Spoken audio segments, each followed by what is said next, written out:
हमारे जिस्म के अंदर जो एनर्जी है ना, उसको आप डिस्ट्रॉय नहीं कर सकते।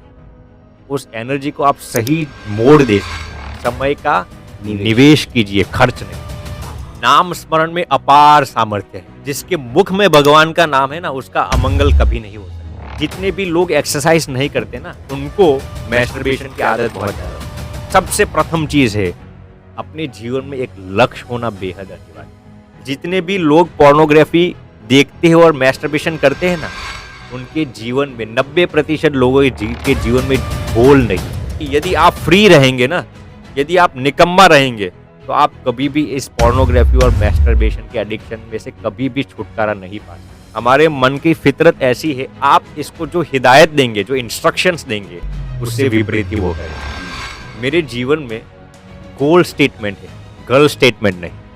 क्या कहा?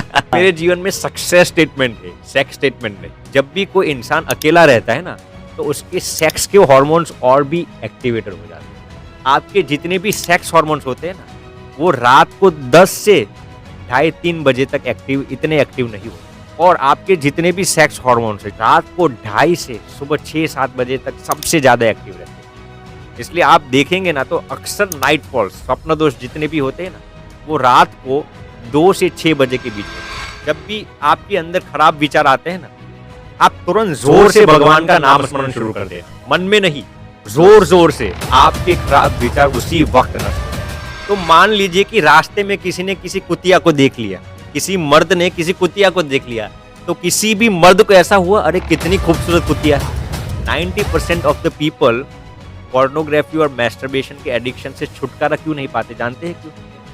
क्योंकि उनको अपनी गलती से पश्चाताप जरूर होता है, लेकिन प्रायश्चित नहीं करते। जैसे कुत्ते को कुतिया को देखकर ही आकर्षण होता है, जैसे घोड़े को देखकर ही आकर्षण होता है, जैसे हाथी को हथीनी को देखकर ही आकर्षण होता है। सही बात है ना? जैसे गधे को गधी को देखकर ही आकर्षण होता है, वैसे ही मर्द को महिला को देखकर आकर्षण होता है। और इससे भी आगे आत्मा को महज परमात्मा को देखकर ही आकर्षण होता है।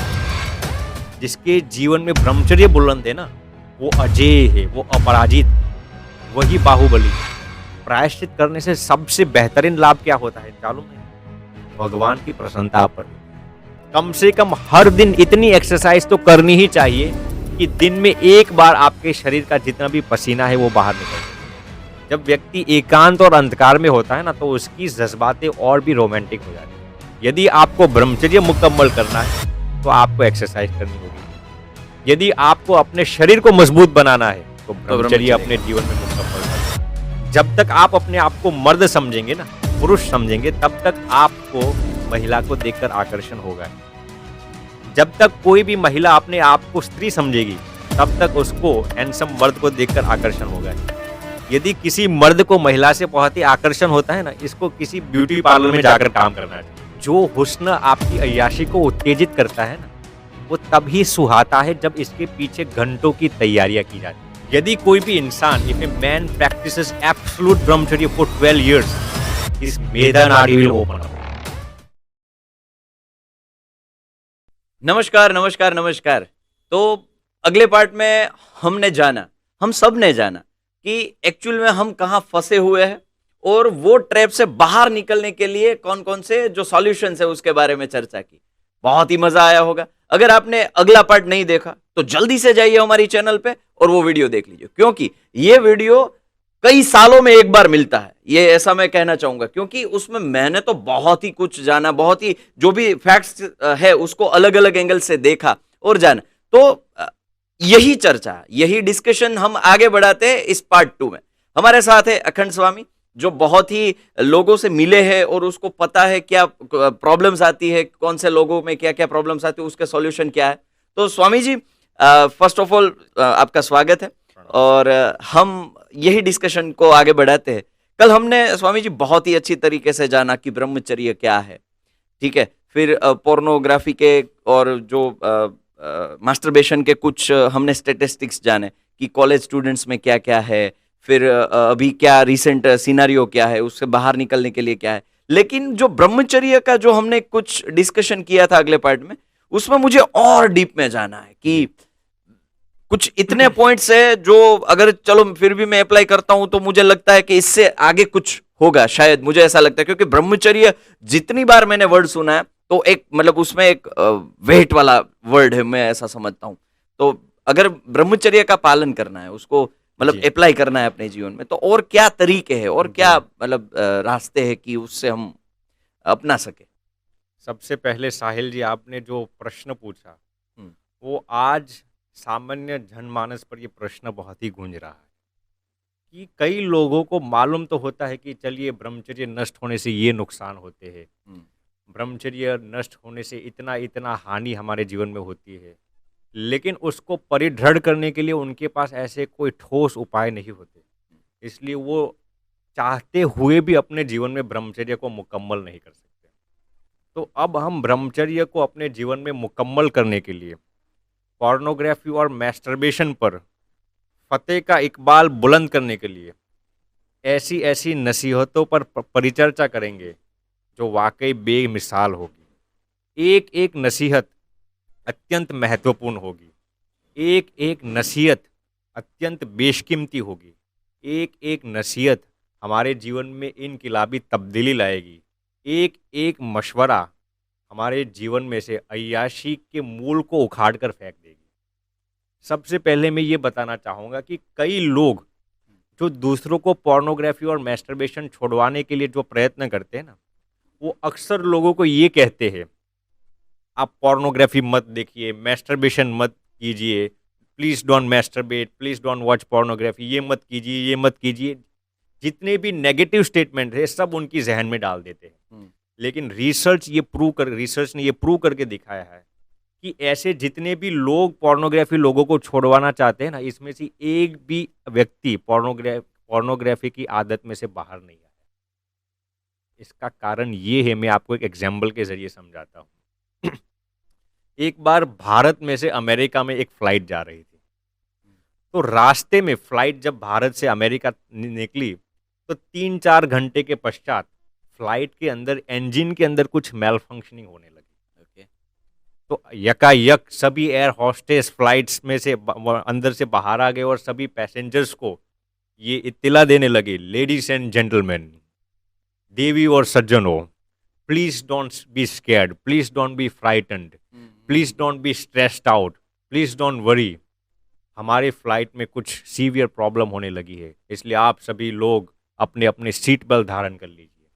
अब देखिए एयर होस्टेस ने कहा क्या, आप चिंता मत कीजिए, टेंशन मत लीजिए, स्ट्रेस्ड आउट मत होइए।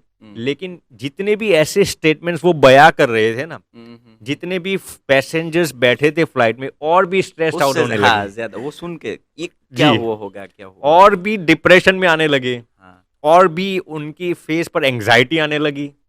अब ये क्या, लोगों को ये कहना चाहते थे कि आप चिंता मत कीजिए, इस टेंशन में मत आइए, डिप्रेशन मत लीजिए, लेकिन उनके स्टेटमेंट से लोग और भी टेंशन में आने लगे। सही। तो उस फ्लाइट के अंदर एक पैसेंजर बैठा था, वो बहुत ही शातिर और बुद्धिमान था। उसने सोचा कि ये एयर होस्टेस के स्टेटमेंट से और भी पैसेंजर्स Panic हो। इंटिमिडेटेड हो हाँ, जाते हाँ, हैं। हाँ। तो वो अपनी सीट में से खड़े हुए हम्म, और खड़े होकर वो सभी एयर होस्टेस को उन्होंने बुलाया और कहा कि आप लोगों ने जो स्टेटमेंट जारी किया अभी, आपकी स्टेटमेंट सुनकर लोग और भी स्ट्रेस्ड आउट हो जाते हैं, बौखला गए सब। बौखला गए सभी हाँ, लोग। हाँ, हाँ। तो फिर इस पैसेंजर ने एयर होस्टेस को ये सूचना दी कि आप सभी लोगों को ये बताइए, पॉजिटिव स्टेटमेंट दीजिए। फिर एयर होस्टेस सबको ये कहने लगते हैं, लेडीज एंड जेंटलमैन, देवी और सज्जनों, आप सभी लोग रिलैक्स हो जाइए, कृपया अपना अपना सीट बेल्ट धारण कर लीजिए और अपनी ही सीट पर बैठे रहिए और please relax and take a deep breath. इतना ही कहा, सभी लोग रिलैक्स होने लगे। सभी लोगों पर जो स्ट्रेस था, जो डिप्रेशन था, जो वरीज थी, जो एंग्जाइटी थी, सब दूर होने लगी। अब देखिए एक ही सिचुएशन थी, फ्लाइट के अंदर मेल फंक्शनिंग तो हुआ था, वो तो वाकई सिचुएशन सही थी, लेकिन एक स्टेटमेंट नेगेटिव रूप से बयां किया गया, एक स्टेटमेंट पॉजिटिव रूप से बयां किया गया, तो लोगों के मानस पट पर अलग अलग सिचुएशंस के हिसाब से अलग अलग रिएक्शंस आने लगे। अब इस कहानी को कहकर मैं ये कहना चाहूंगा कि जब भी कोई आपको बताता है ना पोर्नोग्राफी मत देखिए, मैस्टरबेशन मत देखिए, लोग और भी देखते हैं। इसका कारण जानते हैं आप? क्योंकि इसके दो कारण है। हमारा मन का ऐसा स्वभाव है, जब आप उसको बताएंगे ना कि ये नहीं करना है, ये नहीं करना है, तो तो और मन के ज्यादा अंदर क्यूरियोसिटी ज्यादा बढ़ती मन है। के अंदर एक क्यूरियोसिटी पैदा होगी, एक जिज्ञासा पैदा होगी, और हम्म। मन ये सोचेगा कि ये बंदा मुझे ये कहता है कि मुझे ये नहीं करना है, मुझे ये कहीं नहीं करना है, तो मुझे ये करके कुछ देखना होगा, इसका क्या कारण है। तो सही है। मन वो क्रिया करेगा ही। इसका दूसरा दूसरा कारण ये है कि हमारे मन की फितरत ऐसी है, हमारे मन की फितरत ऐसी है, आप इसको जो हिदायत देंगे, जो इंस्ट्रक्शंस देंगे, उससे विपरीत ही वो करेगा। हम्म। यदि आप अपने मन को ऐसा कहेंगे ना, पोर्नोग्राफी नहीं देखनी, मैस्टरबेशन नहीं करना है, तो आपके मन की ऐसी फितरत है कि वो करके ही रहेगा। इसीलिए रिसर्च में भी ये प्रूव किया गया है कि आपको अपने मन को ये नहीं बताना है कि क्या नहीं करना, क्या नहीं करना, क्या नहीं करना। आपको अपने मन को ये बताना है कि करना क्या है। इसकी वजह करना क्या है। हाँ, जी। सही है, सही है, सही है। तो ये रिसर्च में भी प्रूव किया गया है कि जब तक आप अपने मन को नेगेटिव इंस्ट्रक्शंस देंगे ना, पोर्नोग्राफी नहीं देखना, मैस्टरबेशन नहीं करना, आपका मन नहीं करता होगा ना, फिर भी एक बार क्यूरियोसिटी के कारण भी करेगा। इसलिए हमेशा अपने माइंड को पॉजिटिव इंस्ट्रक्शंस दीजिए। तो इसके लिए सबसे प्रथम चीज है, अपने जीवन में एक लक्ष्य होना बेहद अनिवार्य है। राइट। आपके जीवन में कुछ पॉजिटिव करने का जज्बा होना चाहिए, कुछ कंस्ट्रक्टिव करने का डिजायर होना चाहिए, तभी आप इस आदत से छूट पाएंगे। मैं आपको एक सिंपल सा एग्जांपल देता हूं। देखिए, हमारे जिस्म के जो अंदर जो एनर्जी है ना, उसको आप डिस्ट्रॉय नहीं कर सकते, उस एनर्जी को आप सही मोड़ दे सकते। सही है। वो कहा जाता है ना, energy can neither be destroyed और क्रिएटेड। हाँ, हाँ। तो हमारे जिस्म के अंदर जो शरीर के अंदर जो एनर्जी है ना, उसको आपको सही जगह पर इसका इस्तेमाल करना होगा, तभी आप इस आदत में से बाहर आएंगे। मैं आपको दो सिंपल एग्जांपल देता हूँ। मान लीजिए कि कोई स्टूडेंट कॉलेज में पढ़ता है, ठीक। कॉलेज, लेकिन वो पोर्नोग्राफी का सीवियरली एडिक्टेड है। ओके। वो हर रात पोर्नोग्राफी देख के ही सोता है, मान लीजिए। लेकिन यदि उसको दूसरे दिन कोई एग्जाम्स होगी जो उसका भविष्य सुनिश्चित करेगी, तो क्या वो अगली रात पोर्नोग्राफी देखेगा? नहीं, नहीं तब तो वो देखेगा। बुक्स लेके बैठे। बुक्स लेके के बैठ जाएगा ना। हाँ, सही अब है। देखिए, उसको एडिक्शन तो है, हर दिन पोर्नोग्राफी के बिना वो जी नहीं सकता। तो आज क्यों पोर्नोग्राफी नहीं देखेगा? क्योंकि क्योंकि उसको मालूम है कि कल मुझे एग्जाम से उसका प्रेपरेशंस करना है। उसके हम्म, पास कुछ सार्थक काम ठोस है, रीजन है। ठोस रीजन है, सही है। इसलिए वो पोर्नोग्राफी नहीं देखेगा। मैं आपको हम्म। दूसरा एग्जांपल देता हूं। मान लीजिए कि कोई व्यक्ति को मैस्टरबेशन का एडिक्शन हो चुका है, हर दिन वो मैस्टरबेशन के बिना जी नहीं सकता, लेकिन अगले दिन यदि उसको एक बहुत ही महत्वपूर्ण जॉब इंटरव्यू होगा जो उसके मुकम्मल भविष्य को सुनिश्चित करेगा, जो उसके मुस्तकबिल को सुनिश्चित करेगा, तो वो क्या अगली रात मैस्टरबेशन करेगा? नहीं करेगा। वो पूरी रात उसका फोकस अपने जॉब इंटरव्यू हाँ, की प्रेपरेशंस में ही उसकी पूरी शक्ति और पूरा समय बीत क्या जाएगा। क्वेश्चन पूछेंगे, क्या जी। आंसर दूंगा।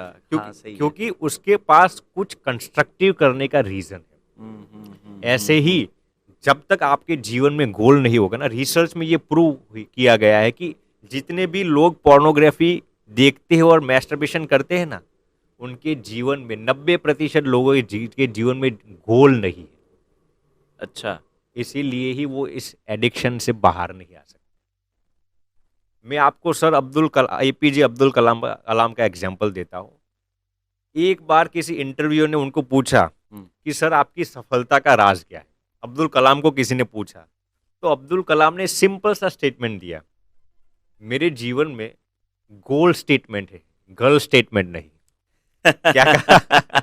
मेरे जीवन में गोल स्टेटमेंट है, गर्ल स्टेटमेंट नहीं। है तो जी ही। जी। है तो जी। उन्होंने लेकिन आगे ये बात बताई और कि वो भी दोनों 4 लेटर के। हाँ, गोल और गर्ल। गोल और गर्ल स्टेटमेंट। सही है। उन्होंने आगे ये बात बताई कि हाँ। मेरे जीवन में सक्सेस स्टेटमेंट है, सेक्स स्टेटमेंट नहीं। हाय, सही मेरे है। जीवन में सक्सेस स्टेटमेंट है, सेक्स स्टेटमेंट नहीं। इसलिए मेरे जीवन में ऐसा समय ही नहीं है कि मैं ये सेक्स के लिए, ये गर्ल्स के लिए इतना समय दे सकूं, क्योंकि मेरे पास कुछ सार्थक काम करने का रीजन है।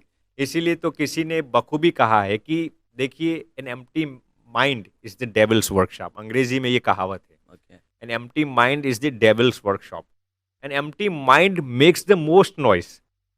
हाँ?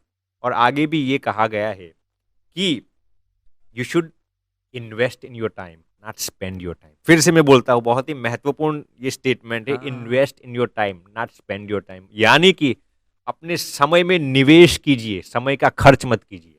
सही है। बहुत इस स्टेटमेंट में बहुत ही शक्ति है, समय का निवेश कीजिए, खर्च नहीं।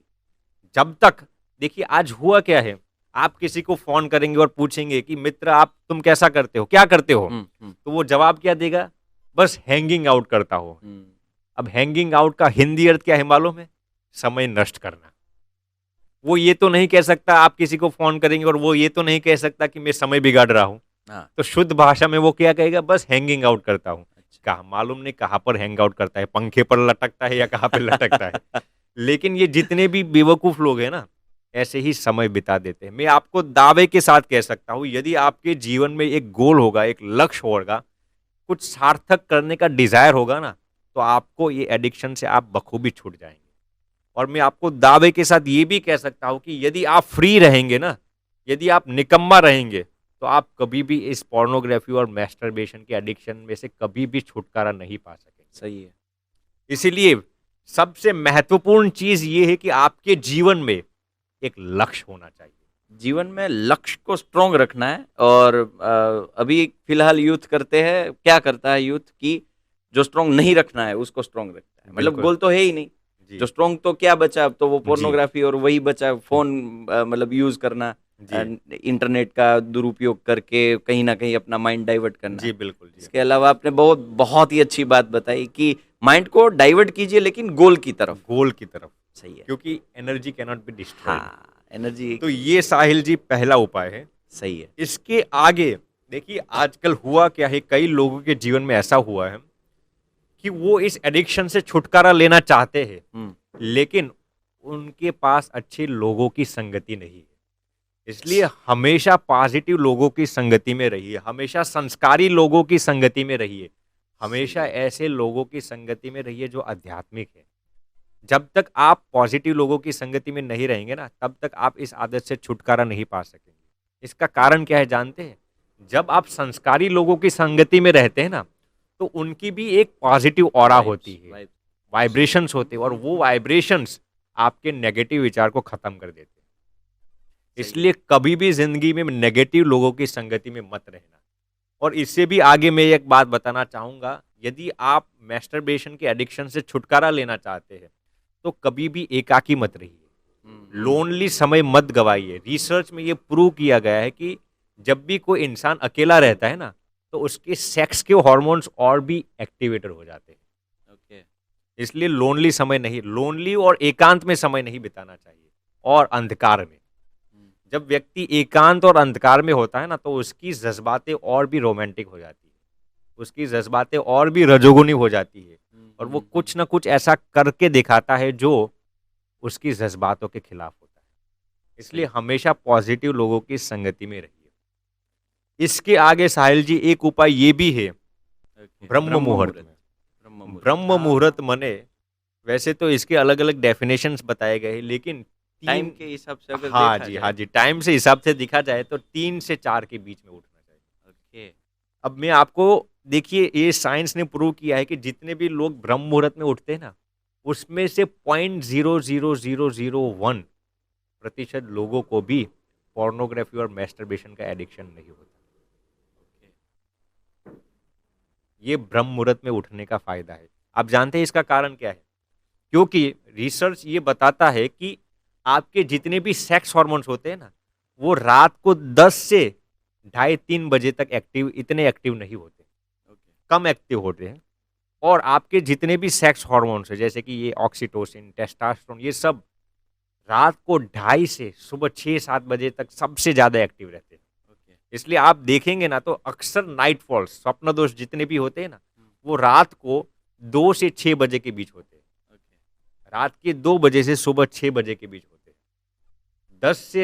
रात के 2 बजे के बीच बहुत ही कम नाइट फॉल्स होंगे, क्योंकि आपके सेक्स हार्मोन्स इतने एक्टिवेटेड नहीं होते।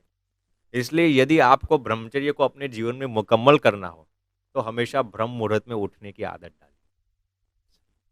और इससे भी आगे हमेशा एक्सरसाइज करने की आदत डालिए। क्या संबंध है? एक्सरसाइज मैं आपको बताता हूँ साहिल ब्रह्मचर्य जी। का क्या आप रिलेशन? सोचेंगे कि एक्सरसाइज और हाँ, ब्रह्मचर्य को क्या ताल्लुक है, वही बहुत ही वही ताल्लुक वही है। वही। देखिए, हमेशा पहले तो मैं ये बताना चाहूंगा कि किस किस्म की एक्सरसाइज करनी चाहिए। हम्म, जैसे हमारे वैदिक ग्रंथों में उल्लेखित है, यदि आपको ब्रह्मचर्य को ठोस करना है अपने जीवन में, तो प्राणायाम सबसे श्रेष्ठ है। ओके। प्राणायाम के साथ योगासन भी श्रेष्ठ है। मैं ये एक्सरसाइज की बात नहीं करता, ये जो लोग 6 एप्स बताने के लिए हाँ निकल हाँ, गए, ऐसी अच्छा। एक्सरसाइज की मैं बात नहीं करता। प्राणायाम, व्यायाम। योगासन, व्यायाम, हम्म, आप कार्डियो फ्रेंडली एक्सरसाइज कर सकते हैं। You can do simple jogging, running. ऐसी जो एक्सरसाइज है, ऐसी एक्सरसाइज करनी चाहिए। और एक्सरसाइज और ब्रह्मचर्य से क्या ताल्लुक है, आपने जो प्रश्न पूछा उसका हाँ उत्तर मैं हाँ, देता हूँ। जब भी आप एक्सरसाइज करते हैं ना, तो आपके ब्रेन में से हैप्पी हॉर्मोन्स रिलीज होते हैं। हमने ओके। पहले भी चर्चा की थी, हाँ, जैसे कि 4 टाइप्स। ऑक्सीटोसिन, हाँ, एंडोर्फिन, सेरोटोनिन, डोपामिन, ये हैप्पी हॉर्मोन्स रिलीज होते हैं जब आप एक्सरसाइज करते हैं। तो जब हैप्पी हॉर्मोन्स रिलीज होते हैं ना, तो आपको बाह्य सुख की आवश्यकता दरकार नहीं होती। हम्म। आपको पोर्नोग्राफी और मैस्टरबेशन से सुख लेने की जरूरत नहीं पड़ती। पहले ही ऑलरेडी मिल जी, चुका है। आप हाँ हाँ। स्पॉन्टेनियसली, ऑटोनॉमसली सुख की फीलिंग करते हैं, स्वतः आप सुख की फीलिंग करने लगते हैं। इसलिए एक्सरसाइज करने का सबसे बेहतरीन फायदा ये है। रिसर्च में ये भी प्रूव हुआ है कि जितने भी लोग एक्सरसाइज नहीं करते ना, दिन में आधे घंटे से ज्यादा एक्सरसाइज नहीं करते, जितने भी लोग लेजी होते हैं ना, उनको मैस्टरबेशन की आदत बहुत ज्यादा होती है। इसलिए हमेशा कम से कम हर दिन इतनी एक्सरसाइज तो करनी ही चाहिए कि दिन में एक बार आपके शरीर का जितना भी पसीना है वो बाहर निकल जाना चाहिए। इतनी एक्सरसाइज तो करनी चाहिए कि आपके जिस्म में से पसीना बाहर निकल जाए। बहुत बार सुना है, बहुत बार पढ़ा है, लेकिन ये जी, कर नहीं पाते कहीं ना लेकिन कहीं। आज से करना होगा। ये मैं तो ऐसा मानूंगा, ये ऑडियंस जो भी सुन रही है उसको भी यही तकलीफ करना होगी होगा। शायद। नहीं नहीं, एक्सरसाइज के अनेक किस्म के लाभ है, वो देखिए। तो है स्वामी जी, हम्म, लेकिन कठिन तो ये इसके पहले तो मन है वो उसको दृढ़ करना जी पड़ेगा। और अभी आपने जो बेनिफिट्स बताए, तो ये कहीं ना कहीं इफेक्ट करेगा जी कि भाई ये एक्सरसाइज का रूटीन हमें जी मतलब हमारी लाइफ में होना जी। चाहिए। सही है, सही देखिए, है यार। आपने देखा होगा पहले के जमाने में जितने भी लोग कुश्ती करते थे ना, मल्ल युद्ध में जाते थे ना, हम्म। उनको कहा जाता था कि यदि आपको मल्ल युद्ध में जीतना है, तो आपका, उनको सबसे पहले क्या सिखाया जाता था मालूम है? उनका ब्रह्मचर्य दृढ़ होना चाहिए। ओके, लंगोट के वो पक्के होने चाहिए। समझ गया। सबसे पहले उनको ये प्रशिक्षण दिया जाता है। ये सब, ये देखिए, ये वाइस वर्सा है। यदि आपको ब्रह्मचर्य मुकम्मल करना है, तो आपको एक्सरसाइज करनी होगी। यदि आपको अपने शरीर को मजबूत बनाना है, तो तो ब्रह्मचर्य ब्रह्मचर्य अपने का। जीवन में मुकम्मल करना हाँ, होगा। Both of them are highly interconnected. सही। तो इन सभी के साइंटिफिक रीजंस होते हैं। तो जो भी व्यक्ति एक्सरसाइज को अपने जीवन में चरितार्थ करेंगे ना, उसके जीवन में यदि ये पोर्नोग्राफी का एडिक्शन होगा ना, फिर भी धीरे धीरे छूट जाएगा। उसको समझ में भी नहीं आएगा, उसकी जहन में ये मालूम भी नहीं होगा, और ये एडिक्शन छूट जाएगा। इसलिए हर दिन न्यूनाति न्यूनम, कम से कम you should exercise for at least 30 minutes. फिर वो योगा हो, प्राणायाम हो, हाँ किसी हाँ, भी किस्म की एक्सरसाइज करनी ही गॉट चाहिए। It, got it, got it. अब पोर्नोग्राफी और मैस्टरबेशन को जीतने के लिए इससे भी आगे, अब एक एक उपाय एक एक से बेहतर आएगा। आपको अपने जीवन में किसी भी किस्म का दंड देना होगा। अच्छा, जी हाँ, दंड। आप सोचेंगे कि अपने आप को हम कैसे दंड दे, लेकिन ये, क्यों दे? जी पहले क्यों तो दे। क्यों दे? हाँ, कई लोगों की ऐसी नहीं, कई ऐसे हाँ हाँ लोगों की, बेवकूफ लोगों की फिलोसॉफी होती है कि भैया अपने शरीर को ही दंड क्यों दे। हाँ हाँ। जब हमारे शास्त्रों में ये सब बातें उल्लेखित है, कभी कभार उपवास करने चाहिए, कभी कभार व्रत करने चाहिए, कभी कभार अपने आप को दंडित करना चाहिए। तो जो जितने भी बेवकूफ लोग हैं ना, ये समझते हैं अपने आप को दंड देना ये बेवकूफी वाली बात है। ऐसा नहीं है। इसके हर एक के साइंटिफिक रीजन। ओके। देखिए, अक्सर लोग, रिसर्च में ये तय हुआ है कि 90% ऑफ द पीपल पोर्नोग्राफी और मैस्टरबेशन के एडिक्शन से छुटकारा क्यों नहीं पाते, जानते हैं क्यों? क्योंकि उनको अपनी गलती से पश्चाताप जरूर होता है, अनुताप जरूर होता है, खेद जरूर होता है, दुख जरूर होता है, कसक सामने जरूर आती है, मलाल जरूर जुबां पर आता है, उनको पश्चाताप जरूर होता है, लेकिन प्रायश्चित नहीं करते। ये विश्वामी, ये आप कुछ नई गुत्थी दे दी। पश्चाताप और प्रायश्चित। जी, what is the difference between this both words? There is a significant difference between pashchatap and prayashchit. पहले तो ये मुझे तो ये मतलब इक्वली लगते थे, नहीं पश्चाताप नहीं और प्रायश्चित। ये दोनों जब मन चाहे तब हम यूज कर सकते हैं, मतलब जी इसका दोनों का यूज भी अलग है, बिल्कुल पश्चाताप अलग और है। प्रायश्चित का। दोनों में बहुत ही अंतर है, दोनों शब्द में। अच्छा। पश्चाताप और प्रायश्चित दोनों संस्कृत शब्द हैं। हाँ। जी। देखिए, आप जब प्रायश्चित करते हैं ना, हम्म। तो प्रायश्चित के अंदर पश्चाताप आ जाता है। ओके। प्रायश्चित के अंदर पश्चाताप समाविष्ट हो जाता है। ओके। यानी कि प्रायश्चित जो शब्द है ना, वो हाँ। पश्चाताप से भी एक स्टेप आगे का है। यदि हम इंग्लिश का इसका क्लोज का शब्द में आपको बताओ, देखिए ये एग्जैक्ट शब्द नहीं है। इंग्लिश में आप पश्चाताप को रिपेंटेंस कह सकते हैं, ओके। और प्रायश्चित को इंग्लिश का नजदीक का शब्द, मैं आपको एग्जैक्ट शब्द नहीं बताता क्योंकि इंग्लिश डिक्शनरी इतनी कमजोर है कि हमारे संस्कृत के जितने भी शब्द है वो इंग्लिश की डिक्शनरी में नहीं वो तो मैं अग्री करूंगा। है। जी इसलिए प्रायश्चित का नजदीक का शब्द इंग्लिश डिक्शनरी में एटोनमेंट है, ओके। और पश्चाताप का रिपेंटेंस है। ओके। अब मैं आपको अंतर समझाता हाँ। हूं। हाँ। जब आप प्रायश्चित करते हैं ना, तो उसके अंदर दो भाग आते हैं। प्रायश्चित शब्द दो भागों में तकसीम किया हुआ है। पहला भाग ये है कि आपसे जो गलती हो गई ना, आपसे जो गलती हो गई उसका आप अपने आप को थोड़ा दंड देकर अपने आप को शुद्ध करते हैं।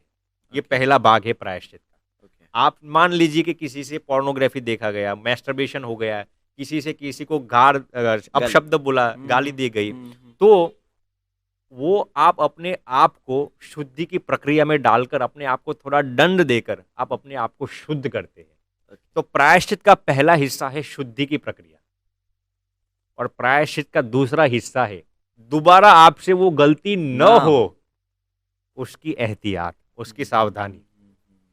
कभी कभार मैंने इसलिए ही कहा कि आज तक जितने भी लोग मैस्टरबेशन करते हैं ना, उसमें से 99.9% लोगों को पश्चाताप जरूर हुआ है। हर बार जितनी भी बार गलती करते हैं, गुस्ताखी करते हैं, उनके दिमाग में पश्चाताप जरूर होता है, लेकिन फिर भी वो गिल्ट फील होता है। गिल्ट फील होता है, लेकिन फिर भी वो चक्रव्यूह में से बाहर नहीं निकल सकते क्योंकि वो प्रायश्चित नहीं करते। इसलिए प्रायश्चित के अंदर ये दो हिस्से आ गए। पहले तो अपने से जो गलती हो गई उसकी शुद्धि की प्रक्रिया करनी होगी आपको, जो पाप लगा है ना उस पाप को नष्ट करना होगा, और फिर उसके बाद दोबारा ध्यान भी आपसे रखना है। गलती वो रिपीट ना हो, इसके लिए कुछ एहतियात रखना पड़ेगा। मैं आपको इस पर रियल एग्जाम्पल बताता हूँ, ये आपको बहुत ही क्लियर हो जाएगा।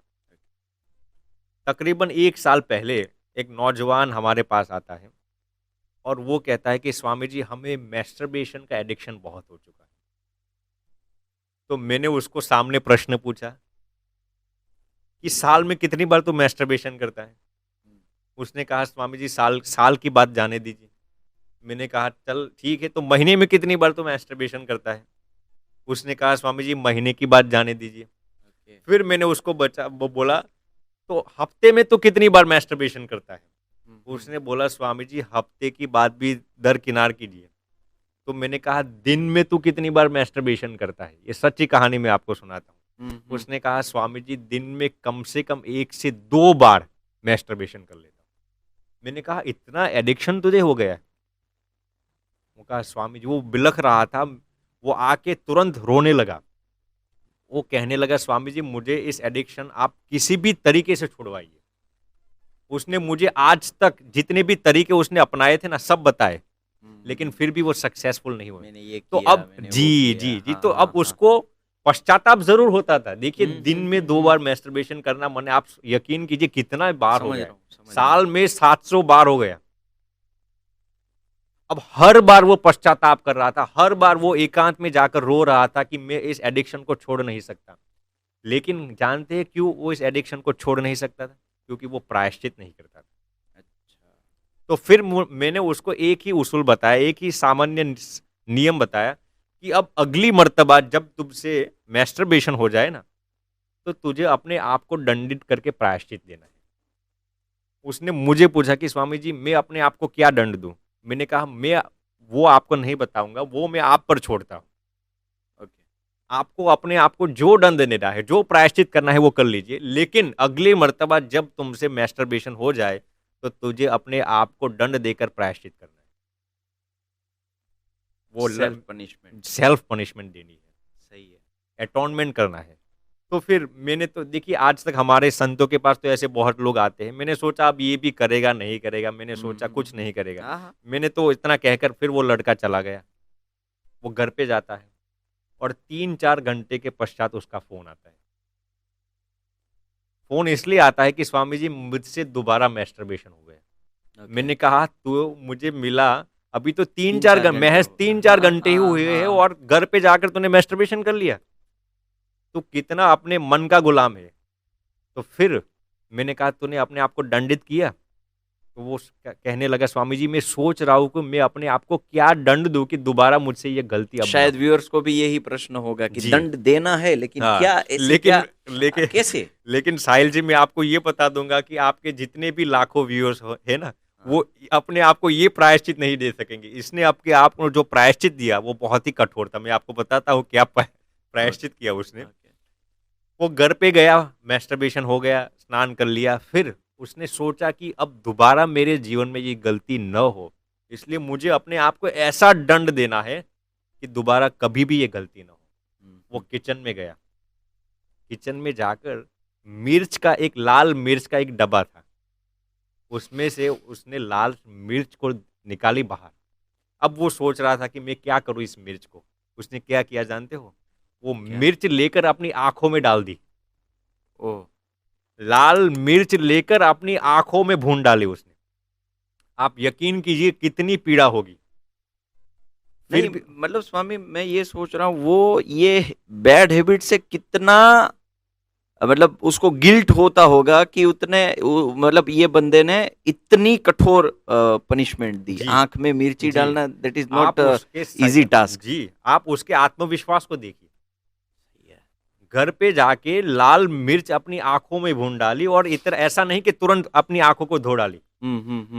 लाल मिर्च डालकर जो जलन हो रही, जो पीड़ा हो रही थी ना, वो अपने आप को प्रश्न पूछ रहा था, अपने मन से सवाल कर रहा था। आज तक तूने मेरे पास अनेक मर्तबा मैस्टरबेशन करवाया, साल में 700 बार से अधिक मैस्टरबेशन करवाया तूने। अब अगली मर्तबा तू करेगा ना तो इससे भी ज्यादा तुझे सजा दूंगा। अभी भी वो उसने अपनी आंखों को धो नहीं डाली। अपने माइंड के साथ, अपने मन के साथ वो ये कॉन्वर्सेशन, ये डायलॉग उसका चल रहा था। अब तू करेगा ही, अगली मर्तबा करेगा? मन कहता है नहीं करूंगा, नहीं नहीं मुझे तुझ पर यकीन नहीं होता, करेगा? जब उनकी नाभि में से ये आवाज आई अब अगली बार कभी भी नहीं करूंगा, तब उसने बाथरूम में जाकर अपनी आंखों को धोई। 3 से 4 मिनट तक अपने आप को ऐसी भयंकर सजा दी और 2 से 3 दिन तक उसकी आंखों में बहुत ही जलन हो रही थी। एक दिन तक तो वो बहुत ही स्पष्ट रूप से देख भी नहीं सकता था, इतनी भयंकर अपने आप को। मैं ये नहीं कहता कि सभी लोगों को अपने आप को ऐसा प्रायश्चित करना चाहिए, लेकिन मैं आपको ये एग्जाम्पल, ये जो नौजवान हमारे पास आया था उसका एग्जाम्पल आपके साथ साझा करता हूँ। अब 1 साल के बाद वो लड़का मुझे दोबारा मिलता है। फिर मैंने उसको सामने से पूछा अब कि दोबारा उस दिन तुमसे मैस्टरबेशन हो गया था, फिर दोबारा तुमने ये मैस्टरबेशन करने की गुस्ताखी या उद्दंडता की? उस लड़के ने, मुझे ये मालूम नहीं था कि उसने अपनी आंखों में मिर्च डाली थी। फिर वो मुझे ये इंसिडेंट बताया, स्वामी जी जब मैंने आपको 1 साल पहले फोन किया था ना, फिर आपने मुझे बताया था कि आपको अपने आप को दंडित करना है, फिर मैंने अपने आप को पनिशमेंट के रूप में ये सजा दी थी, और इसके बाद दोबारा मेरे मन ने ऐसी जलील हरकत करने के लिए दोबारा ऐसी गुस्ताखी नहीं की। तो ये आपके अंदर ऐसा एश्योरेंस होना चाहिए। देखिए अब कहना मैं क्या चाहता हूं कि यही अंतर है प्रायश्चित और पश्चाताप में। उसकी जहन में पश्चाताप तो हजारों मर्तबा हो चुका था, हजारों दफा उसकी जहन में पश्चाताप हुआ था, सही, लेकिन प्रायश्चित नहीं किया था, इसलिए वो इस दलील हरकत में से बाहर नहीं आ सकता था।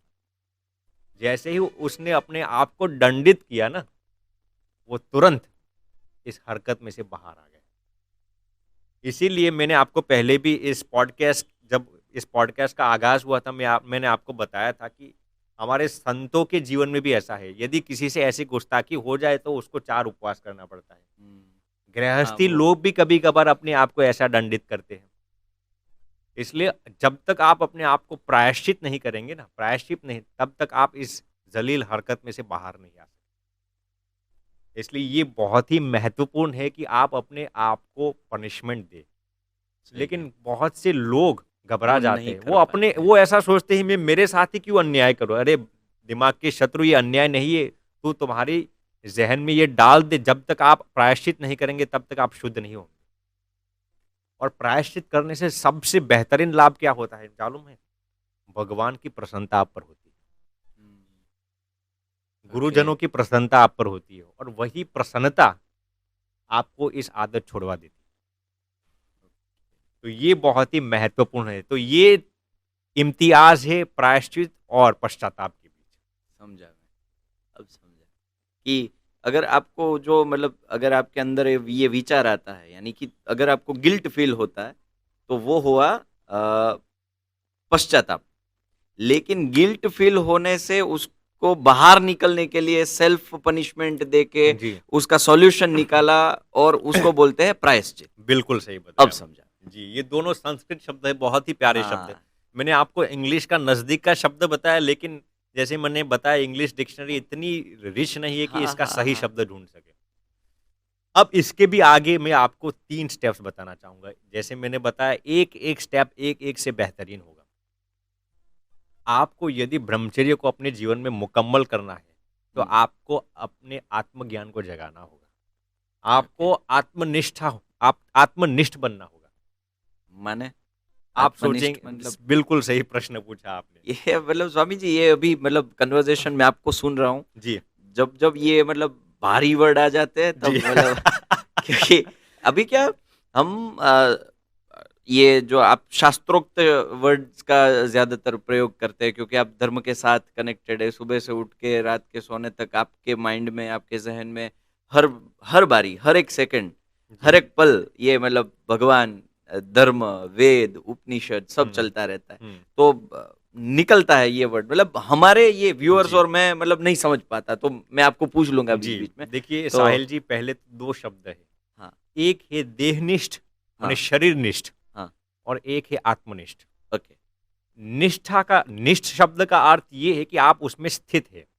तो हम्म, मैं जब देहनिष्ठ शब्द का प्रयोग करता हूँ, तो इसका अर्थ ये है कि आप इस शरीर के अंदर स्थित स्थित है, ओके। और आपकी ज़हन में, जैसे मैं कहूँगा कि आपकी देहनिष्ठा बहुत सुदृढ़ है, तो हम्म, इसका अर्थ ये हुआ कि आप अपने आप को इस शरीर समझते हो।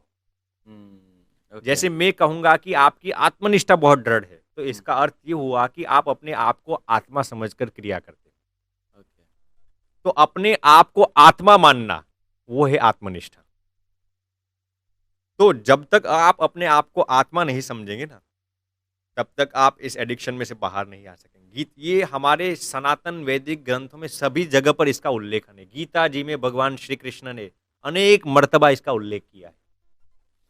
देखिए, जब तक आप अपने आप को मर्द समझेंगे ना, हम्म, पुरुष समझेंगे, तब तक आपको महिला को देखकर आकर्षण होगा ही। हम्म। जब तक कोई भी महिला अपने आप को स्त्री समझेगी, तब तक उसको हैंडसम मर्द को देखकर आकर्षण होगा ही। जब तक आप अपने आप को शरीर समझते हैं ना, तब तब ये आकर्षक त्वचा, आकर्षक होठ, आकर्षक जिस्म आपको आकर्षण करेगा ही। इसीलिए ये कैसे गुस्ताखी हो गई है मालूम है? ये कैसा मिसकंसेप्शन हो गया है मालूम है?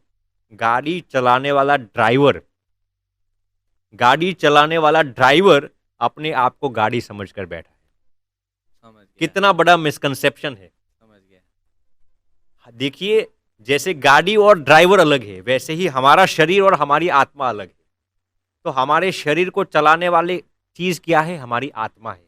लेकिन कम नसीब हम हमारे शरीर को ही हमारा स्वरूप समझने लगे। इससे बड़ा मिसकंसेप्शन और क्या हो सकता है? इससे बड़ा डिसेप्शन, इससे बड़ा हिपोक्रेसी और क्या हो सकता है? गाड़ी चलाने वाला ड्राइवर ही अपने आप को गाड़ी समझने लगा है। गाड़ी तो जड़ है और ड्राइवर चेतन है।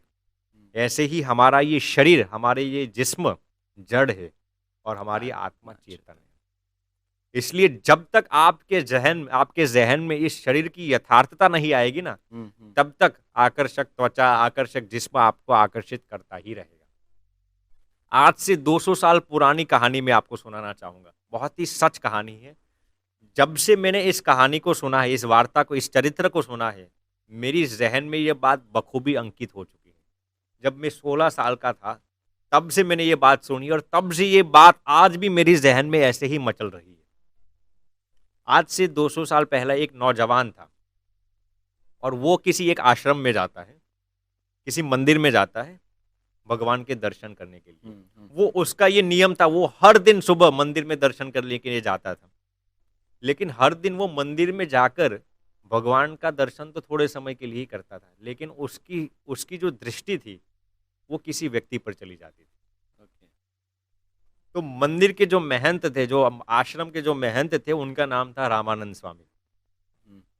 तो रामानंद स्वामी हर दिन ये देख रहे थे, ये नौजवान हर दिन मंदिर में आ रहा है, लेकिन हर दिन उसकी दृष्टि किसी व्यक्ति पर जा रही है। तो स्वामी जी ने उस नौजवान को बुलाया और कहा कि बेटे, मैं हर दिन तुझे देख रहा हूँ, तू हर दिन मंदिर में आ रहा है, वो बहुत अच्छी चीज़ है, लेकिन हर दिन तुम्हारी दृष्टि किसी व्यक्ति पर की ओर जा रही है। किसकी ओर तुम्हारी दृष्टि जा रही है? फिर वो लड़का बहुत ही मासूमियत हृदय से बताता है स्वामी जी को, स्वामी जी, मैं हर दिन मंदिर तो आता हूँ, लेकिन भगवान के दर्शन के लिए नहीं, किसी महिला को देखने के लिए आ रहा हूँ। स्वामी जी ने कहा, उसको पूछा, तू किस महिला को देखने के लिए आ रहा है? तो उस लड़के ने बहुत ही मासूमियत से बताया कि स्वामी जी, मेरा मन उस महिला की ओर बहुत ही आकर्षित हो रहा है। तो स्वामी जी ने उस लड़के को कुछ नहीं बताया। स्वामी जी ने जैसे ही वो लड़का मंदिर से बाहर गया, उस लड़की को बुलाया। उस लड़की के गुरुजी रामानंद स्वामी जी ही थे। वो लड़की रामानंद स्वामी की शिष्या थी। तो लड़की गुरुदेव के पास आई और उन्होंने बताया, गुरुदेव, मेरे लिए क्या आज्ञा है? रामानंद स्वामी ने उनको कारण नहीं बताया, सिर्फ एक नियम कहा उनको, बेटे, तुझे 10 से 15 दिन के लिए मैं आपको एक दवाई देता हूं, वो आपको लेनी है। ये दवाई से आपको अतिसार हो जाएगा, आपको डायरिया हो जाएगा, और हर दिन 10 से 15 दिन तक के लिए आपको ये दवाई लेनी है। और जब आपको डायरिया हो जाएगा ना, तो जितने भी मल मूत्र शरीर में से बाहर निकले ना, उसको एक मटके के अंदर उसको संजोए रखना है। ये गुरुदेव अपनी शिष्या को ये आज्ञा करते हैं। देखिए, अब शिष्या को इतनी निष्ठा थी, उन्होंने ये नहीं पूछा गुरुदेव को क्यों। गुरुदेव की आज्ञा वचन उन्होंने शिरोधार रखे और वो घर पे जाती है और वो दवाई लेती है। 10-15 दिन के लिए वो दवाई लेती है। वो मंदिर में, उस दौरान मंदिर में नहीं आती। 10-15 दिन के लिए वो दवाई लेती है और जितने भी मल मूत्र बाहर निकलते हैं ना, वो उस मटके के अंदर संजोए रखती है। और फिर 15 दिन के पश्चात गुरुदेव उनको मंदिर में बुलाते हैं। वो जैसे ही मंदिर में आती है ना, वो लड़का बेसब्री से उस लड़की को ताक रहा था कि 15 दिन से ये लड़की क्यों मंदिर में नहीं आती।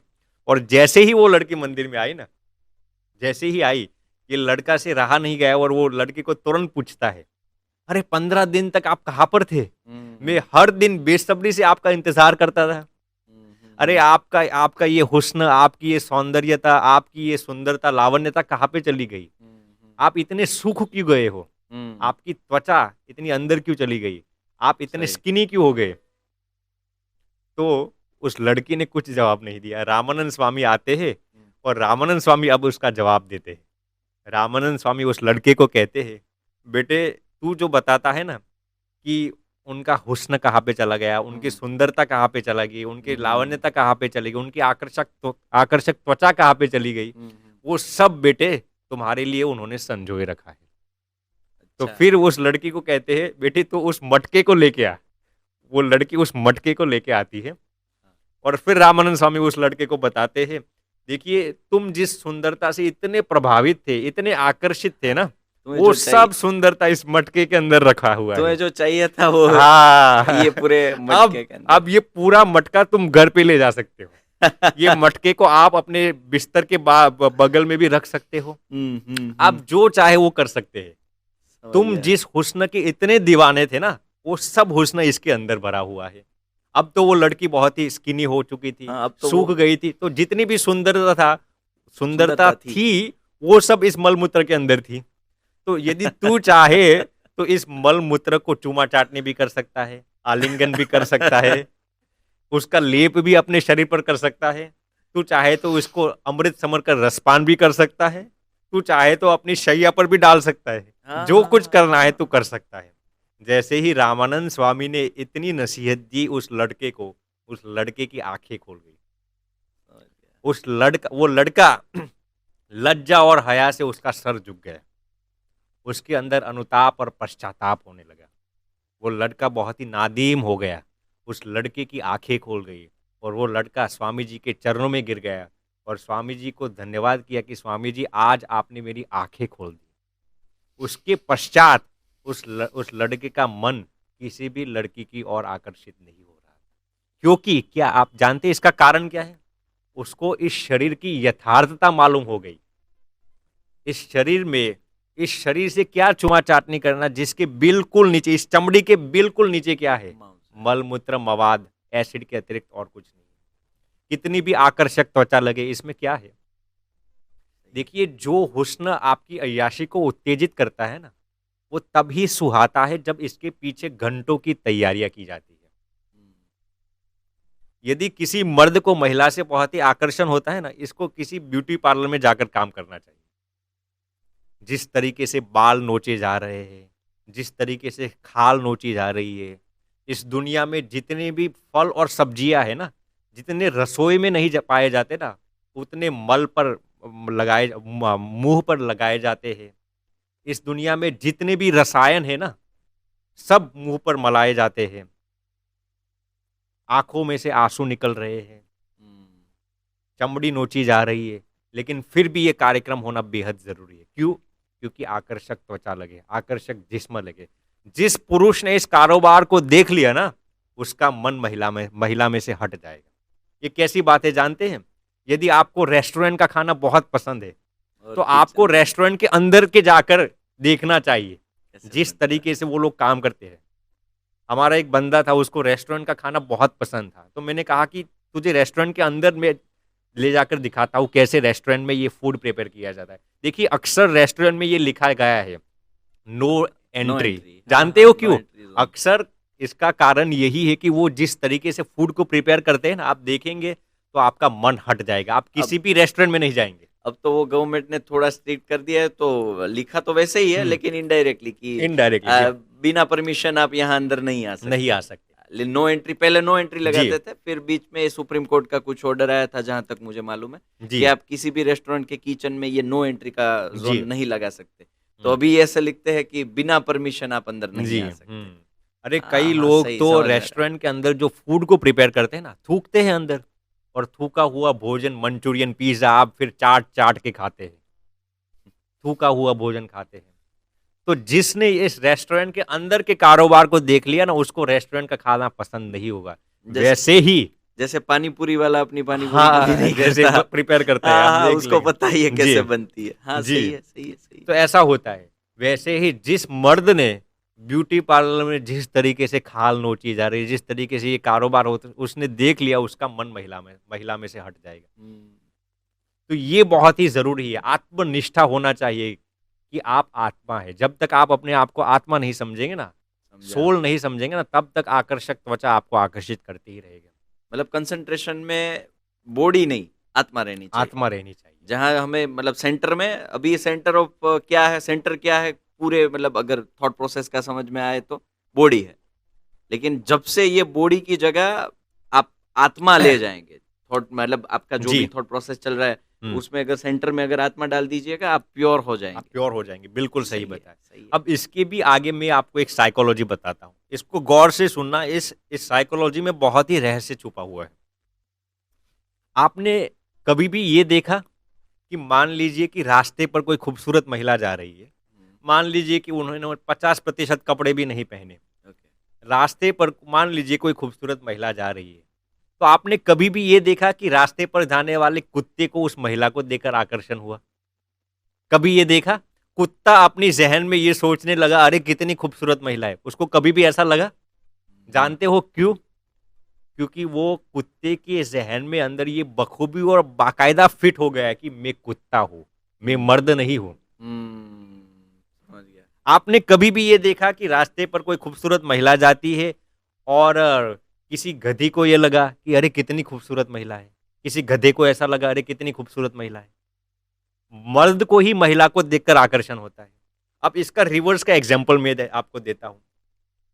मान लीजिए कि इस दुनिया में जितने भी पशु हैं सब नेकड़ होते हैं, हाँ, सब वस्त्रहीन हाँ, होते हैं। हाँ, सही है। तो मान लीजिए कि रास्ते में किसी ने किसी कुतिया को देख लिया, किसी मर्द ने किसी कुतिया को देख लिया, तो किसी भी मर्द को ऐसा हुआ अरे कितनी खूबसूरत कुतिया है? क्यों नहीं हुआ?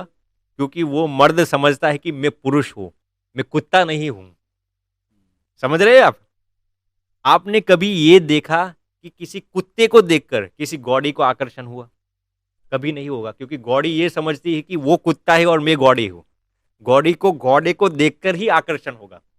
आपने कभी ये देखा किसी कुतिया को देखकर घोड़े को आकर्षण हुआ? कभी नहीं होगा। वैसे ही अब इसका सार मैं आपको बताता हूं। जैसे कुत्ते को कुतिया को देखकर ही आकर्षण होता है, जैसे घोड़े को देखकर ही आकर्षण होता है, जैसे हाथी को हथीनी को देखकर ही आकर्षण होता है। सही बात है ना? जैसे गधे को गधी को देखकर ही आकर्षण होता है, वैसे ही मर्द को महिला को देखकर आकर्षण होता है। और इससे भी आगे आत्मा को महज परमात्मा को देखकर ही आकर्षण होता है। ओके। इस बात का सार ये है कि जब आप अपने आप को आत्मा समझेंगे ना, तो आत्मा को कभी भी किसी के शरीर से कोई ताल्लुक नहीं है।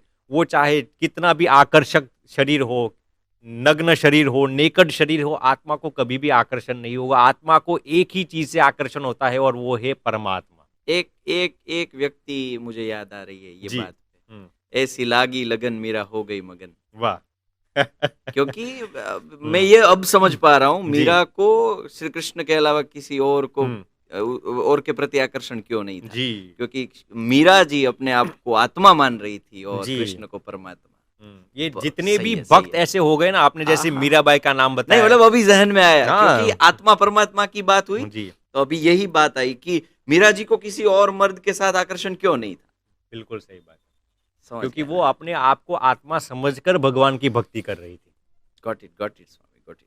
समझ रहे हैं आप? हाँ हाँ got it। ऐसी बात है, इसलिए आत्मनिष्ठा बेहद अनिवार्य है। फिर आप चाहे कितना भी आकर्षक त्वचा हो, आपको कभी भी आकर्षण नहीं होगा। मर्द का शरीर हो या महिला का शरीर हो, किसी का भी जिस्म देखकर आपको आकर्षण नहीं होगा। आपको एक ही व्यक्ति को देखकर आकर्षण होगा और वो है परमात्मा। जब आपकी जहन में ये फिट हो जाएगा कि मैं आत्मा हूँ, क्योंकि हमेशा सजातीय को आकर्षण होता है। कुत्ते को कुतिया देखकर, हाँ, समझ गया, मर्द को समझ महिला गया। को देखकर, और वैसे आत्मा और परमात्मा सजातीय है।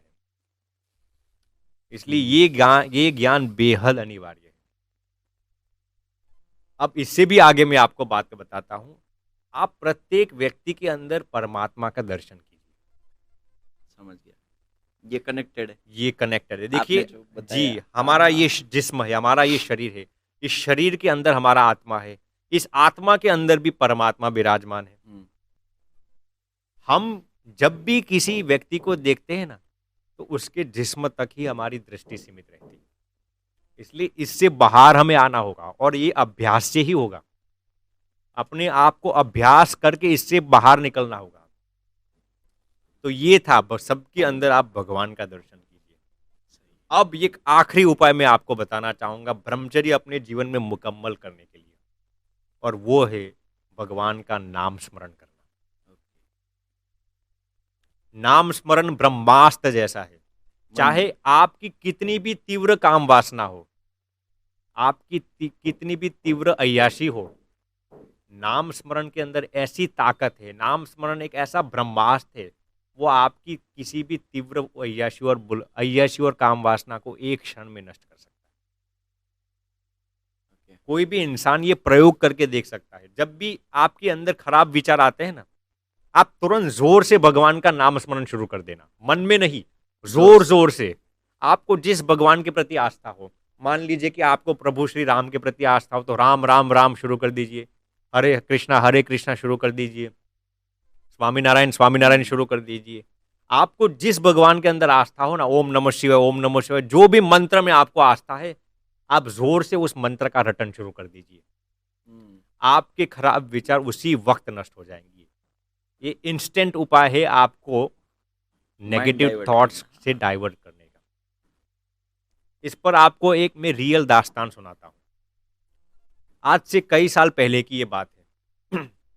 एक गांव था और उसमें एक संत रहते थे जिनका नाम था हरिदास ठाकुर। उनकी उम्र महज 25 साल की थी, लेकिन हर दिन वो 3 लाख भगवान श्री कृष्ण के जप करते थे। 3 लाख। 3 लाख, आप यकीन कीजिए कितना समय लगेगा 3 लाख मंत्र जाप करने में। हरे कृष्णा हरे कृष्णा हरे कृष्णा, 3 लाख मंत्र जाप हर दिन वो करते थे। इसकी वजह से उनकी उम्र बहुत छोटी थी, लेकिन पूरे गांव में, पूरे इलाके में वो बहुत प्रसिद्ध हो चुके थे। इसलिए कई लोग उनकी ये प्रसिद्धि जो थी, उनका जो रुतबा था, उनकी जो शोहरत थी, वो देख नहीं सकते थे। उनकी शोहरत बुलंदी पर थी। तो उन्हीं के गांव का एक बंदा था जिनका नाम था रामचंद्र खान। वो उनकी प्रसिद्धि को देख नहीं सकता था। तो उन्होंने सोचा कि मैं इस संत को, उनकी प्रसिद्धि को कैसे गिराऊं, मैं उनकी प्रसिद्धि को मैं मिटिया मिट कैसे कर दूं। तो उन्होंने सोचा कि ये संत युवा अवस्था में है, यदि मैं इनको चारित्र भ्रष्ट कर दूं, उनके चारित्र को खत्म कर दूं, तो पूरे गांव में से उनकी प्रसिद्धि चली जाएगी। तो उन्होंने सोचा कि अब मैं क्या करूं। तो वो इस इलाके की सबसे सुंदर जो तवायफ थी, जो वेश्या थी, उनको बुलाया उन्होंने, और उस तवायफ को उन्होंने कहा कि तुझे किसी भी प्रकार से इस हरिदास ठाकुर को भ्रष्ट करना है, चारित्रहीन करना है। जैसे ही उस तवायफ ने हरिदास ठाकुर का नाम सुना, तो उन्होंने कहा ठीक है, मैं ज़रूर उनको भ्रष्ट कर दूंगा। और फिर वो रामचंद्र खान ने उस तवायफ को बताया कि जैसे ही तू उस संत को भ्रष्ट करेगी ना, मैं तुरंत ही मेरे लोगों को भेजूंगा और वो उसको गिरफ्तार कर लेंगे, ताकि दुनिया में मैं जाहिर कर सकूं कि ये भ्रष्ट हो चुका है। पहले के ज़माने में ऐसे सीसी कैमरास तो नहीं थे, प्रूफ के लिए आपको कोई इंसान ही चाहिए। तो फिर वो तवायफ ने कहा कि आज आप अपने लोगों को मत भेजना, एक दिन मुझे भी इस संत का आनंद उठाने दीजिए, फिर कल आप अपने लोगों को भेजकर इसको गिरफ्तार कर लेना। तो तवायफ तो रात को जाती है, सज धज के जाती है उनके आश्रम में, और अपने जिस्म की नुमाइश करने लगती है, और संत के पास जाकर वो अपनी इच्छा की अभिव्यक्ति करती है। हरिदास ठाकुर ने कुछ नहीं कहा, वो मुस्कुराए और उन्होंने कहा कि बहन, मैं तुम्हारी अय्याशी को ज़रूर संतुष्ट करूंगा, लेकिन मेरे हर दिन ये नियम है कि 3 लाख मंत्र जाप करना है। जैसे ही मेरा ये नियम पूरा हो जाएगा ना, मैं आपकी अय्याशी को संतुष्ट करूंगा। तो वो तो रात का समय था, रात 10 बजे वो महिला आई थी। उन्होंने मंत्र जाप शुरू कर दिया हरिदास ठाकुर ने। 3 लाख मंत्र जाप खत्म होते होते ही सुबह के 5 बढ़ गए। वो महिला बौखला गई और महिला उस संत को कहने लगी कि आपने मुझे कहा था कि आप मेरी अय्याशी को संतुष्ट करेंगे, लेकिन आपने मेरी अय्याशी को संतुष्ट नहीं की। संत ने कहा कि तू कल रात को आना, मैं कल तुम्हारी अय्याशी को संतुष्ट करूंगा, तुम्हारी इच्छा को संतुष्ट करूंगा। महिला चली गई। रात को सज धज के आती, आज तो वो प्रसन्न थे कि आज तो वो संत मेरी हवस को पूर्ण करेंगे। संत ने कहा आज मैं तुम्हारी इच्छा को पूरी करूंगा, लेकिन मेरे ये मंत्र जाप का नियम पूरा हो जाने दीजिए। तो संत अपना मंत्र जाप कर रहे थे, और वो मंत्र जाप को वो महिला, वो तवायफ सुन रही थी। आधी रात हो गई, रात के 1-2 बज गए। अब वो तवायफ को नींद आ रही थी। अब नींद में वो हरे कृष्णा बोलने लगी। नींद जैसे ही उठ गई, सुबह के 5 बज गए थे, और तवायफ फिर से बौखला गई और संत को कहने लगी आज आपने कहा था कि मेरी अय्याशी को आप संतुष्ट करेंगे, आज भी आपने मेरी अय्याशी को संतुष्ट नहीं की। संत ने कहा कि कल निश्चित रूप से तेरी अय्याशी को मैं संतुष्ट करूंगा, तुम्हारी जो कुछ भी इच्छा होगी ना, कल मैं 100% पूरी कर लूंगा। तवायफ घर पे चली गई। तीसरा दिन आया, तीसरी रात आई।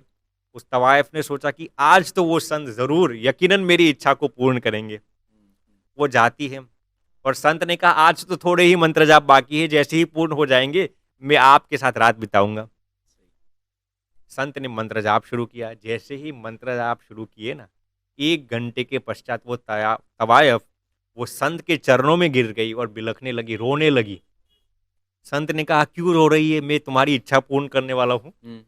तवायफ ने कहा कि मेरी सभी इच्छा खत्म हो गई। तो फिर वो तवायफ बताती है कि मुझे इस गांव का जो तालुकेदार था रामचंद्र खान, उसने मुझे आपके पास भेजा था, ये षड्यंत्र था आपको भ्रष्ट करने के लिए।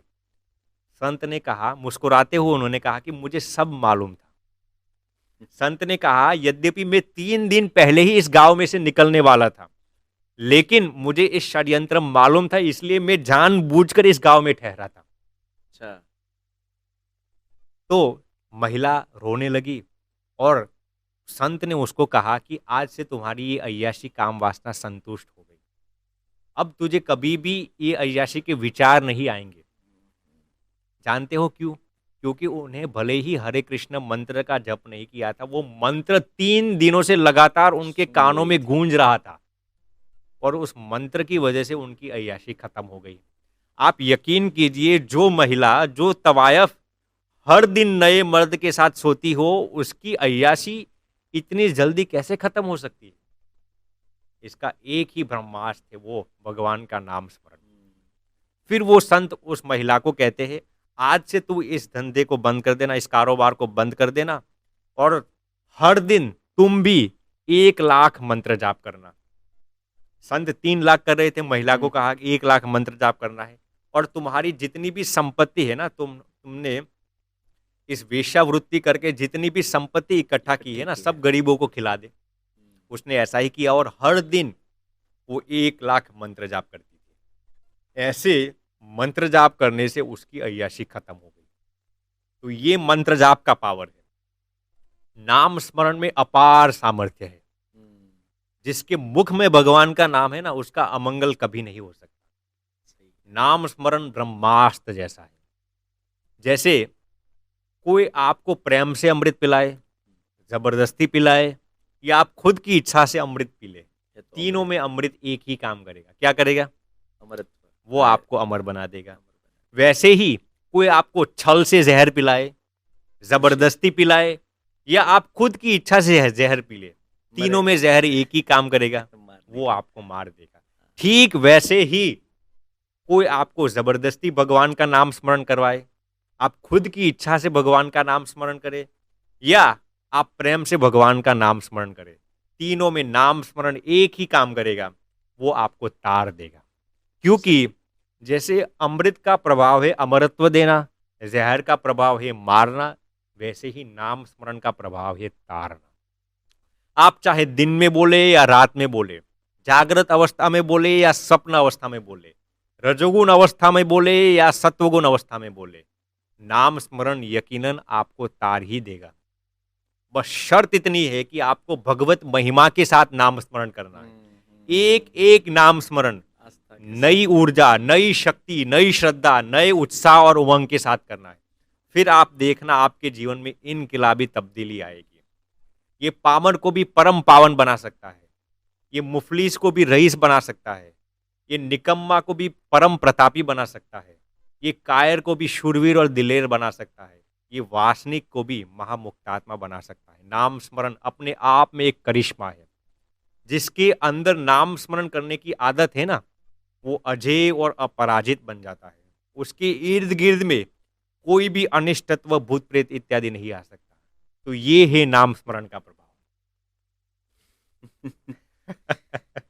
स्वामी मैं कब से सुन रहा हूँ, मतलब मैं अभी तो क्या बोलूँ स्वामी, क्या क्या आपने बेनिफिट्स बताए हैं, कहाँ जिंदगी चल रही थी, कहाँ जिंदगी जा रही है। अब तो ऐसे ही लग रहा है कि हम गलत जगह जा रहे हैं, हमारा रास्ता ही गलत है, अभी हमें यू टर्न लेना है, कोई मुड़ना नहीं है, यू टर्न ही लेना है। तो बहुत ही अच्छी बात मतलब आपने बताई, समझाई, सिखाई और मतलब मैं बस इतना ही कहूँगा कि स्वामी जी आपने जो पाथ दिया है, जो रास्ता दिया है, वो कहीं ना कहीं हमारे मोक्ष के द्वार खोल रहे हैं। कहीं ना कहीं हम अपनी लाइफ को कोई अलग ही मोड़ देके हम जिंदगी सुधारने की और आगे बढ़ेंगे। स्वामी बहुत ही सारी बातें मतलब जानने को मिली, बहुत कुछ सीखा, लेकिन ultimate my last question is what are the benefits of brahmacharya. ब्रह्मचर्य के फायदे क्या है, क्योंकि क्यों हम पालन करें? ब्रह्मचर्य पालन करने के इतने फायदे हैं ना, इस पर आप हजारों किताब लिखेंगे ना फिर भी कम पड़ेगी। आप अच्छा। एक उहापो कीजिए कि एक 5 लाख पुस्तकों की एक लाइब्रेरी बनाइए ओके। और उस लाइब्रेरी पूरी एक ही किताब से भर दीजिए ब्रह्मचर्य के फायदे, फिर भी वो लाइब्रेरी कम पड़ेगी। इतने ब्रह्मचर्य के फायदे हैं, लेकिन आपने पूछा तो मैं संक्षेप में आपको बता देता हूँ। देखिए, ब्रह्मचर्य के जो फायदे हैं वो अवर्णनीय है, यानी ओके। आप the benefits of brahmacharya are indescribable, incomprehensible and inexplicable, is fathomless. यदि कोई भी इंसान, if a man practises absolute brahmacharya for 12 years, इस मेधा नाडी विल ओपन अप। यदि कोई भी इंसान 12 सालों तक, एब्सोल्यूट ब्रह्मचर्य की बात करता हूं मैं, सामान्य ब्रह्मचर्य की नहीं, हाँ, हाँ, समझ उसकी रहा हूँ। मेधा नाड़ी जागृत हो जाएगी। मतलब? जिसकी मेधा नाड़ी जागृत हो जाती है ना, उसके पास सभी किस्म की बुद्धिमत्ता आ जाती है। ओके। चलिए 12 साल की बात दूर रखिए, मैं आपको कहता हूं कि आप यदि 1 साल के लिए भी एब्सोल्यूट ब्रह्मचर्य का पालन करेंगे ना, आपकी जीवन में इनकलाबी तब्दीली आ जाएगी। और जब मैं ब्रह्मचर्य की बात करता हूं ना, तो ब्रह्मचर्य की बात यहां तक सीमित नहीं है कि भाई मैस्टरबेशन न हुँ, करना, हुँ, हुँ। पोर्नोग्राफी न देखना, या फिर सपन दोष, नाइट फॉल्स न होना। ब्रह्मचर्य अपनी जहन से रखना है, माइंड से भी रखना है। कोई भी खराब संकल्प अपने जहन के अंदर न आने देना। मान लीजिए कि आपने किसी व्यक्ति को देख लिया और आपको वो अच्छा लगा, तो तुरंत आपकी दृष्टि वहां से हटा लेना। व्यक्ति ये नहीं कर सकता। यदि उसको कुछ भी चीज अच्छी लगती है ना, वो दोबारा वहां अट्रैक्ट हो जाता है। हुँ, हुँ। तो घूम फिर के वहीं जी, जाएगा। तो ब्रह्म ये आप अपने जीवन में एक एक्सपेरिमेंट करना है। मान लीजिए कि आपको किसी का रूप अच्छा लगे, किसी को भी, तो वो व्यक्ति तुरंत वहां से अपनी दृष्टि हटा सकते हैं या नहीं? वो दोबारा ये गुस्ताखी तो जरूर करेगा, दोबारा तो जरूर देख लेगा वो। हुँ, हुँ। तो ब्रह्मचर्य पालन करना है ना, मैं एब्सोल्यूट ब्रह्मचर्य की बात करता हूँ। मन से भी खराब संकल्प न होने देना, अपनी दृष्टि को 100% काबू में रखना। मैं आपको इस पर एक छोटी सी बात बताता हूँ। मुक्तानंद स्वामी जी करके एक संत थे। वो किसी एक संत के पास जाते हैं और वो कहते हैं कि मेरी काम वासना आप नष्ट कर दीजिए, मैं आपका शिष्य बनने के लिए तैयार हूँ। ओके। तो वो जो संत थे ना, वो बड़ी ही मासूमियत हृदय से बताते हैं, बेटे मैं तुम्हारी काम वासना को नष्ट नहीं कर सकता। मुक्तानंद स्वामी ने पूछा क्यों? फिर वो संत बताते हैं, आज से 30 साल पहले, 3 दशक पहले की बात वो बता रहे थे। आज से 3 दशक पहले मैं एक गांव में से दूसरे गांव में जा रहा था। मैंने रास्ते में किसी महिला को पूछा कि मैं इस गांव में से इस गांव में जाना चाहता हूँ, कृपया आप मेरा मार्गदर्शन करेंगे? हुँ। उस महिला ने उस संत को जिस तरीके से ऐसा हाथ करके कुछ दिखाया था, वो हाथ आज भी उस संत की जहन में बखूबी पड़ा हुआ था। और वो 30 साल पश्चात भी, 3 दशक पश्चात भी, वो उनका हाथ अपनी जहन में से निकाल नहीं सकते थे। तो यदि आपको ब्रह्मचर्य का पालन करना है ना, तो किसी भी चीज को गौर से नहीं देखना होगा जो आपको अट्रैक्ट कर दे। वरना यदि वो आपकी जहन में चला जाएगा ना, सबकॉन्शियस माइंड के अंदर चला जाएगा, आपको निकालना बहुत दुष्कर हो जाएगा। तो मैं आपको ये दावे के साथ कह सकता हूं कि यदि आप 1 साल के लिए एब्सोल्यूट ब्रह्मचर्य अपने जीवन में पालन करेंगे ना, आपका जीवन में करिश्माई जादू होगी। ब्रह्मचर्य पालन करने के अनेक लाभ हैं, शारीरिक तौर पर, मानसिक तौर पर और आध्यात्मिक तौर पर। मैं आपको उसमें से थोड़े लाभ आपके साथ साझा करता हूँ। सबसे पहले शारीरिक फायदा ये होता है कि आपका इम्यून पावर बहुत स्ट्रांग हो जाता है। ओके। आपकी इम्यूनिटी बहुत ही बूस्टअप हो जाती है। आपके एनर्जी लेवल्स बहुत बढ़ जाते हैं। आप देखेंगे कि जितने भी लोग अंदर ब्रह्मचर्य मुकम्मल है ना, उनकी एनर्जी 7वें आसमान पर होगी। आपका एक्सेप्टेंस और टॉलरेंस लेवल्स बढ़ जाएंगे। सफलता और निष्फलता को पचाना, सुख दुख को पचाना, हर्ष शोक को पचाना, अपमान और मान को पचाना, ये जितने भी आपके ऐसे द्वंद है ना, आपके टॉलरेंस लेवल्स बढ़ जाएंगे। आपके एक्सेप्टेंस के लेवल्स बढ़ जाएंगे। सहिष्णुता का लेवल बढ़ जाएगा। आपका मेमोरी पावर बढ़ेगा, शॉर्ट टर्म ओके। मेमोरी और लॉन्ग टर्म मेमोरी। ओके। आपका कंसंट्रेशन पावर बढ़ेगा। इसलिए ही हमारे गुरुकुल परंपरा में स्टूडेंट्स को आप देखेंगे, पहले ज़माने से ही आता है कि स्टूडेंट्स को ब्रह्मचर्य पालन करने के लिए नसीहत दी जाती है। क्यों? हुँ, हुँ, हुँ। क्योंकि ब्रह्मचर्य पालन करने से मेमोरी पावर बढ़ता है, आपका कंसंट्रेशन पावर बढ़ता है, आपका जजमेंटल पावर, ये सही है ये गलत है, हुँ, वो पावर बढ़ता है, हुँ, हुँ। आपके मैच्योरिटी के लेवल्स बढ़ते हैं। ओके। कि रिसर्च में ये पाया गया है कि जितने भी लोग ब्रह्मचर्य का पालन करते हैं ना, उनकी मैच्योरिटी के लेवल्स कम उम्र में ज़्यादा हो जाते हैं। ओके। आपके स्ट्रेस और डिप्रेशन के लेवल्स कम होते हैं। ये सभी के पीछे रिसर्च किया गया है। मैं आपको सब रिसर्च सुना सकता हूँ, लेकिन समय नहीं है हमारे पास। आपके स्ट्रेस और डिप्रेशन के लेवल्स भी कम होते हैं, आपके टॉलरेंस लेवल्स बढ़ते हैं, आपके हैप्पीनेस के लेवल्स बढ़ते हैं। क्योंकि जैसे हमने बताया था कि ब्रह्मचर्य का पालन करने से कि आपके एंडोर्फिन्स रिलीज होते हैं, तो आपको स्पॉन्टेनियसली ऑटोनॉमसली आपके अंदर हैप्पीनेस की मात्रा बढ़ने लगती है। आपके अंदर डर की मात्रा कम हो जाती है, खौफ की मात्रा कम हो जाती है। आपके आभामंडल पर निडरता का रुख चमक उठेगा। बेबसी, विवशता और लाचारी के पस मंजर में से बाहर निकलकर आप निडरता, निर्भयता और बेखौफ की बुनियाद पर अपने कदम सिंहवत रह सकें, कदम रख सकेंगे। आपकी आभामंडल पर अलौकिक दीप्ति छा उठेगी। आपके आभामंडल पर एक अलग सा तेज छाया हुआ रहेगा, एक अलग सी ऑरा डेवलप हो जाएगी। आपका व्यक्तित्व बहुत ही कैरिस्मेटिक हो जाएगा, बहुत ही अट्रैक्टिव हो जाएगा। लोग आपके इर्द गिर्द रहने के लिए बेताब हो जाएंगे। मैं आपको इस पर एक सिंपल बात बताना चाहूंगा। विंस्टन चर्चिल के नाम से आप बखूबी परिचित होंगे। हाँ, सुना है। वो ब्रिटेन के 2 बार प्रधानमंत्री रह चुके हैं। हालांकि वो खुद इतने कैरिस्मेटिक थे, इतने पावरफुल थे, लेकिन उन्होंने ही ब्रिटेन को दूसरे विश्व युद्ध में विजय दिलवाई थी। और ये जो साइन है ना विक्ट्री की, उन्होंने दी थी। इतने पावरफुल होते हुए भी विंस्टन चर्चिल, जब हिंदुस्तान की सरजमीन पर ब्रिटेन की हुकूमत थी, तब ब्रिटेन में विंस्टन चर्चिल एक मीटिंग बुलाते हैं और सभी ब्यूरोक्रेट्स को बुलाते हैं, सभी गवर्नमेंट ऑफिशियल्स को बुलाते हैं और उनको एक नसीहत देते हैं। वो कहते हैं कि अब आप लोग हिंदुस्तान में जाने वाले हैं, इसमें से कई लोग हिंदुस्तान में अलग अलग इलाकों में वहाँ के गवर्नर्स होंगे, तो मेरी एक नसीहत आप गांठ में बांध कर रखना। वो कहते हैं कि कभी भी गांधी और सरदार वल्लभ भाई के साथ खिलवाड़ मत करना। तो किसी ने पूछा क्यों? फिर विंस्टन चर्चिल कहते हैं कि उनका चारित्र इतना पावरफुल है ना, कि आप उनके साथ यदि किसी भी किस्म का खिलवाड़ करेंगे ना, वो क्या करेंगे जानते हैं?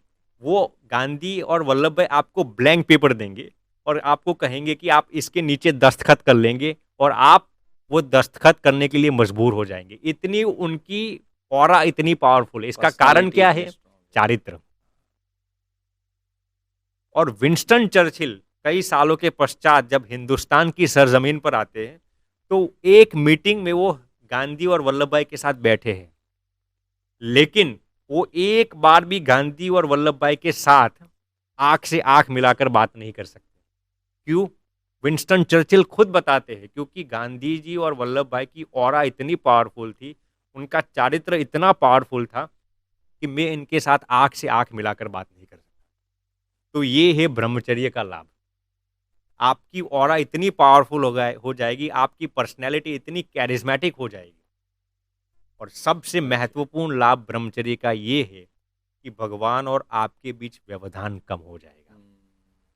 आप भगवान के बहुत करीब हो जाएंगे, भगवान की आप पर प्रसन्नता बढ़ जाएगी। ये है ब्रह्मचर्य के लाभ। इसलिए ब्रह्मचर्य का पालन करना अपने जीवन में बेहद जरूरी है। जिसके जीवन में ब्रह्मचर्य बुलंद है ना, वो अजेय है, वो अपराजित है, वही बाहुबली है। जिसका ब्रह्मचर्य बुलंद है ना, उसकी इर्द गिर्द में कोई भी अनिष्ट तत्व नहीं आ सकता। ब्रह्मचर्य एक तेजोमय ज्वलन शक्ति है। ब्रह्मचर्य एक ऊर्जा है, एक आभा है, एक प्राण है, एक बिजली है। ब्रह्मचर्य तप है, ब्रह्मचर्य तपश्चर्या है, ब्रह्मचर्य चमक है, ब्रह्मचर्य चमचमाहट है, ब्रह्मचर्य साधन है, ब्रह्मचर्य साधना है, ब्रह्मचर्य ब्रह्मास्त्र है, और सबसे आगे ब्रह्मचर्य भगवान का स्वरूप है।